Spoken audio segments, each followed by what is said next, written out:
PTV, Telebisyon ng Bayan.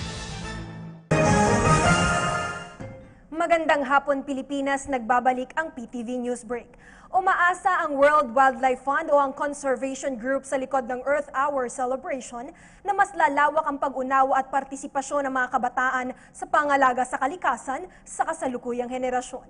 Sa nakalipas na 11 taong pakikibahagi ng Pilipinas sa pagdiriwang ng Earth Hour, nakikita ng organisasyon na ito na ang pinakamainam na panahon para maramdaman ang pagmamahal ng mga kabataang Pilipino sa mga biyaya ng kalikasan kahit sa mga maliliit na aksyon lamang para malabanan ang negatibong epekto ng global warming sa mundo.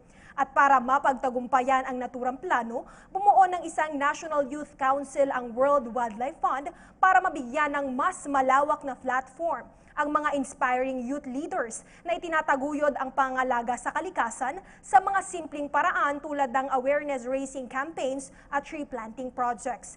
Tinuturing naman ng organisasyon na malaking bagay ang pagsuporta ng palasyo sa kanilang taunang inisyatibo para ipaalala sa taong bayan na dapat ay pahalagahan at alagaan ang ating kaisa-isang tahanan.